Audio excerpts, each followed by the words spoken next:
Uma boa noite de sono, além de relaxante, é essencial para a saúde do coração. É o que indica um estudo da Universidade de Saúde Pública de Colômbia, nos Estados Unidos. Para explicar sobre este e outros fatores que contribuem para o bom funcionamento cardíaco, nós conversamos agora com Nicole Queiroz, que é professora e coordenadora do pronto-socorro do Hospital Público do Ipiranga. Boa noite, doutora Nicole, seja bem-vinda à Jovem Pan News. Obrigada pelo convite. Boa noite, desculpa, boa tarde, eu falei boa noite. Boa tarde. Boa tarde. Boa tarde, obrigada pelo convite. Doutora Nicole, essa pesquisa aí feita pela Universidade de Colômbia, nos Estados Unidos, afirma que o mau sono está relacionado com vários fatores de risco para o coração, risco clínico, psicológico e também de outras doenças, né? É verdade a gente afirmar que dormir é mais importante do que se exercitar, inclusive, para o coração? Não, na verdade não há essa relação de superioridade, sim de agregar. Ela é tão importante quanto. A gente não consegue excluir. A gente entende já que as doenças de causa cardiovascular, elas são multifatoriais.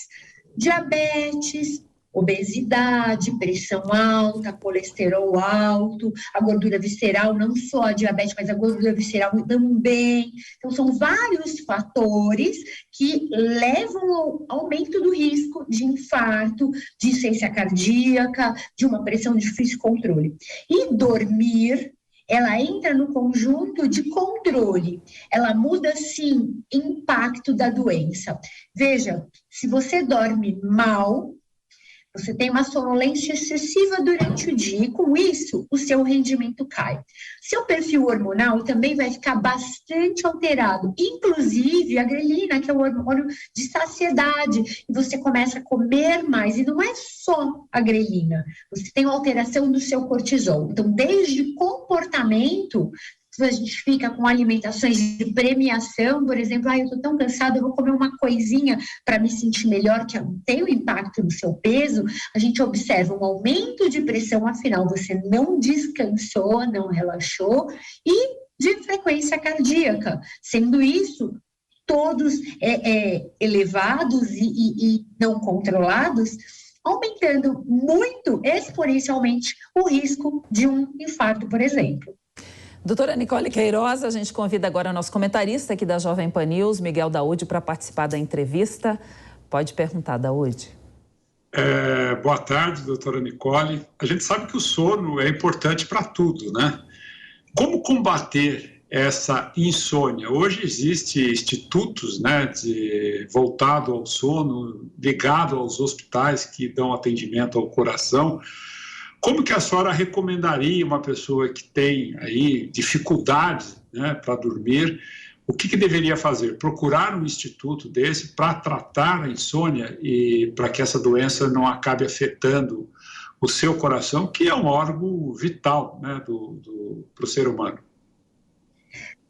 Boa tarde. Todos nós médicos, em especial, assim, eu sou cardiologista, então eu já tenho observado que isso tem impacto. Todos nós temos proficiência para iniciar o primeiro atendimento ao paciente insone. É claro que o Instituto faz uma grande diferença no controle a seguir, mas até que essa pessoa se conecte com o seu clínico, com o seu cardiologista ou um especialista, é ideal que ela faça a higiene do sono. Com esse excesso de tecnologia, que é muito positivo, com impacto inclusive na saúde, trazendo coisas boas para a gente na ciência, ela também traz alguns malefícios. A gente não se condiciona a parar. Então, vai dormir com o celular ligado, com a televisão ligada e fica naquela excesso de luminosidade, dando sinal para o cérebro, para ele se manter atento, para ele se manter acordado. E aí você está até cansado, começa a dormir, na primeira fase do sono, vem projeta-se as imagens que está na televisão, que está no celular, te levando a sonhos confusos, a não relaxar. A gente viu que na pandemia, por exemplo, houve cerca de 17%, se eu não me engano, de aumento de prescrição de antidepressivo.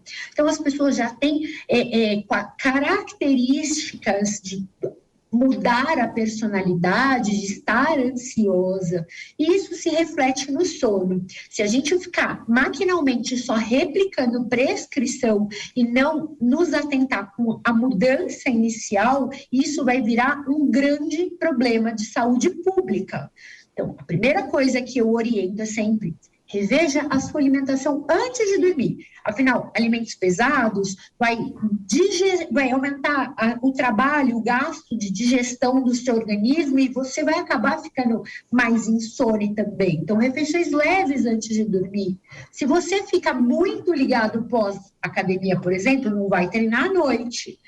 Toma um chazinho, de repente um de camomila, pode te ajudar. E se você for diabético, não use açúcar. E vai tentando se condicionar 30 minutos antes, dormir, para que haja produção de hormônios cerebrais para você conseguir dormir com efetividade. Doutora, esse mesmo estudo também apontou 8 questões importantes também para ter essa qualidade do sono, para ajudar o coração. Quais seriam esses pontos? A senhora pode destacar para a gente?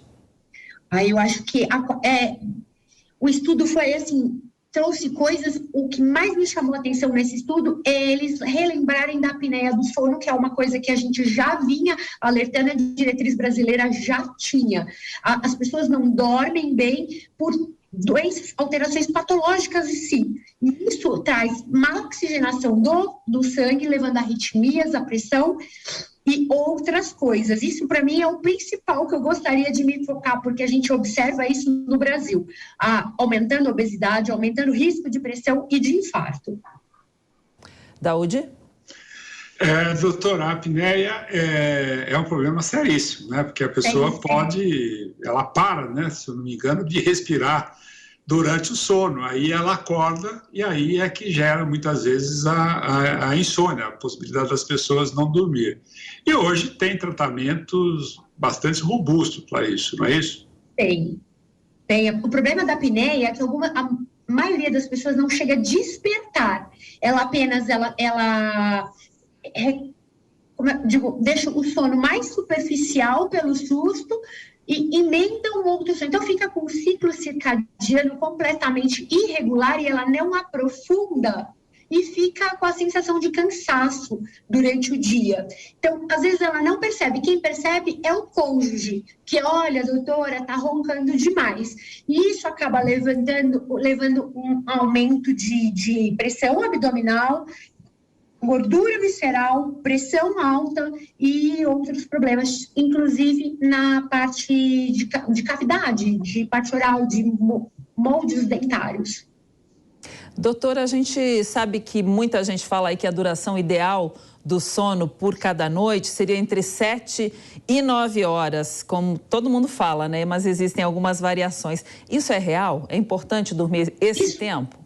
Isso daí foi o que a Universidade de Colômbia, inclusive, reafirmou. A gente já orientava pelo menos 8 horas. Nestes estudos, que são cerca de 60 e algum quebrado dos avaliados, dos 2.000 participantes, eles tinham um sono irregular com menos de 7 horas. Então, eu não posso te precisar, olha, 8 horas é o ideal. A gente sabe que é uma média de entre 7 a 9 horas, as pessoas tiveram menos desfechos ruins cardiovasculares.